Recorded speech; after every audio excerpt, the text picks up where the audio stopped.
আজ আমাদের বৃক্ষরোপণের চতুর্থ সপ্তাহ অর্থাৎ চতুর্থ শুক্রবার। আজ পুনরায় আমি আমার বেলকনিতে চলে আসছি, বেলকনিতেই গাছ লাগাবো। আমি এখানে দুইটা ড্রাগনের গাছ এবং একটা হচ্ছে আমাদের জবা ফুলের একটা ডাল কালেক্ট করেছি এক জায়গা থেকে, আমার এক বড় ভাইয়ের কাছ থেকে। সে আমাকে গিফট করেছে। তো আজকে এই গাছ দুইটা আমার বেলকনিতে লাগাবো। আজকে আমরা বাইরে যাইনি কিছু কারণবশত। তো বেলকনিতে আপনারা কিন্তু চাইলে বেলকনি অথবা ছাদে আপনারা চাইলে ড্রাগনের গাছ লাগাতে পারেন এবং সেখান থেকে ফলনও আসে, আপনারা অনেকেই জানেন। তো এখানে আমরা আমাদের দুইটা টব আছে, এই টবগুলোতে গাছ লাগানোর ট্রাই করবো আজকে।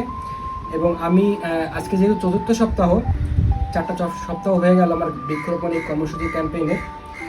আমরা কিন্তু প্রতি সপ্তাহে গাছ লাগাচ্ছি এবং আপনাদের উদ্বুদ্ধও করছি গাছ লাগানোর জন্য।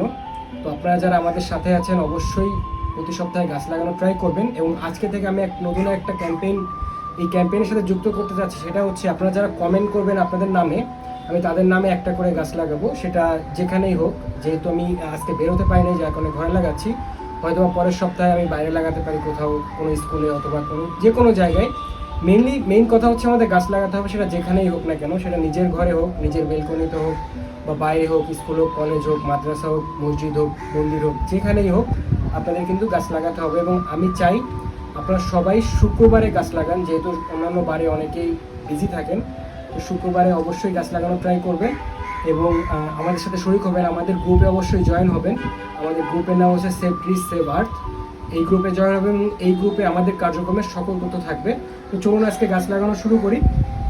আজকে আমরা ড্রাগনের গাছ এবং জবা ফুলের গাছ লাগাবো। তো ফার্স্ট অফ অল আমি এখান থেকে আমাদের একটা ড্রাগনের গাছ লাগাই। এটা ফাঁকা আছে আমাদের, এই মাটিটা করা আছে অলরেডি। তো এই মাটিটা আমাদের জাস্ট একটু ঠিকঠাক করে তারপরে গাছটা লাগাতে হবে। আপনারা চাইলে কিন্তু ড্রাগনের গাছ যে কোনো জায়গায় লাগাতে পারবেন এবং এটা সব মাটিতেই হয় এবং খুব তাড়াতাড়ি বাঁচে এবং এখানে ফলও খুব তাড়াতাড়ি পাওয়া যায়। তো ড্রাগন গাছ জাস্ট আপনি যে কোনো একটা ডাল হলেই কিন্তু হয়। দেখেন এখানে একটা ডাল আছে, এখানে শিকড় আছে এই ডালটা। আবার এই ডালটা দেখেন জাস্ট এখানে কিন্তু কোনো শিকড় নাই, বাট এই দুইটা গাছই কিন্তু হবে। ঠিক আছে, আপনারা জাস্ট এই ডাল সংগ্রহ করবেন ড্রাগনের এবং সেটা আপনি যে কোনো টবে লাগিয়ে দেবেন। ধর আমরা এই গাছটা একটু বড় রয়েছে, আমরা এটা এখানে লাগাবো। তো এখানে জাস্ট আপনি দিয়ে দিবেন, দিয়ে দিলেই কিন্তু গাছটা হয়ে যাবে। জাস্ট একটু পানি দিতে হবে, তাহলে কিন্তু গাছটা হয়ে যাবে। তো এইভাবে আপনারা আপনাদের বেলকনিতে বা ছাদে ড্রাগন গাছ লাগাতে পারবেন। ঠিক আছে, গাছ কিন্তু অলরেডি রোপণ করা কমপ্লিট। দেখেন জাস্ট আমরা মাটিটা আলগা করে ড্রাগন গাছটা লাগিয়ে দিলাম। জাস্ট এইটুকুই আপনাদের কাজ।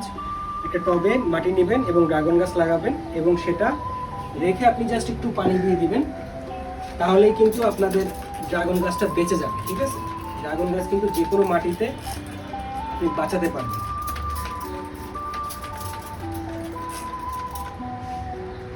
তো এটাই ছিল আজকের বৃক্ষরোপণ কর্মসূচি। আর যেগুলো আছে সেগুলো আমি আস্তে আস্তে লাগিয়ে দিব। তো আমি চাই যে আপনারা যেন প্রতি শুক্রবার সবাই একটা করে অন্তত গাছ লাগান এবং আপনারা জানেন যে গাছ লাগানে আপনাদের কোনো ক্ষতি নাই, আপনাদের উপকারী হবে, আপনাদের নেক্সট প্রজন্ম ভালো থাকবে এবং পৃথিবী ভালো থাকবে। তো এই উদ্যোগে কিন্তু আমরা এই প্রতি সপ্তাহে একটি করে গাছের যে কর্মসূচি, বৃক্ষরোপণ কর্মসূচি চালাচ্ছি। আপনারাও শরিক হন এবং যারা ভিডিওটি দেখছেন অবশ্যই আপনাদের নাম কমেন্টে লিখবেন। আপনাদের নামে আমি প্রতি সপ্তাহে একটা করে বৃক্ষরোপণের ট্রাই করব এবং যারা যারা নাম লিখবেন তাদের নামেই বৃক্ষরোপণ করব এবং সেটা যে কোনো জায়গায় হতে পারে। ভালো থাকবেন সবাই। Save trees save earth.